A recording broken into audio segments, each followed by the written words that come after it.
Africa and the United States. Political relations in a changing world. Africa and the United States. Political relations in a changing world.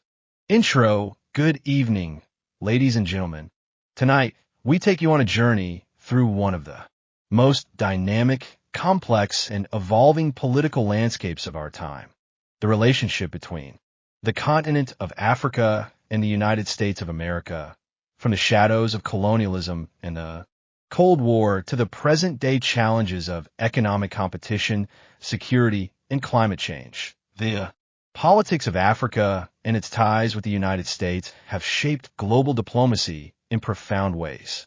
Historical background. To understand the present, we must look to the past.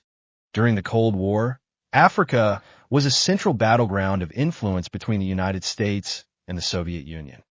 Washington sought allies on the continent, often supporting governments or movements that aligned with Western interests, regardless of whether those regimes represented democratic ideals.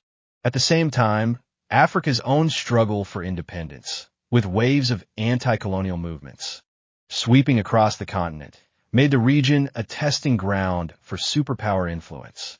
The U.S. invested heavily in development assistance, but it also engaged in covert operations, regime changes, and military support. In some cases, these actions left lasting scars, fueling instability. Yet they also cemented Africa as a permanent part of Washington's strategic outlook. Post-Cold War dynamics. With the end of the Cold War, Africa momentarily lost its central place in U.S. foreign policy.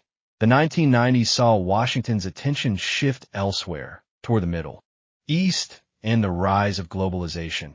However, humanitarian crises, such as the Rwandan genocide of 1994, shocked the world and forced the United States to reconsider its approach. The Clinton administration launched initiatives such as the African Growth and Opportunity Act, AGO, aimed at increasing trade and investment, security, and counterterrorism.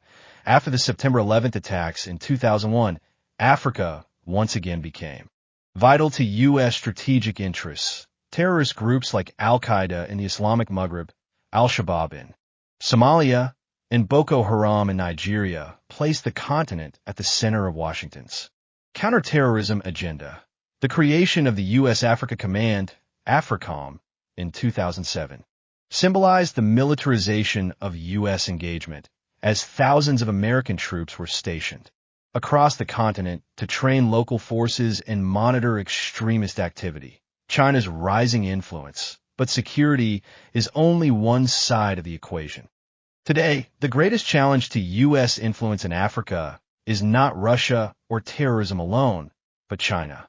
Beijing has poured billions of dollars into infrastructure, mining, and telecommunications, offering African governments loans and development without the political conditions often demanded by Washington.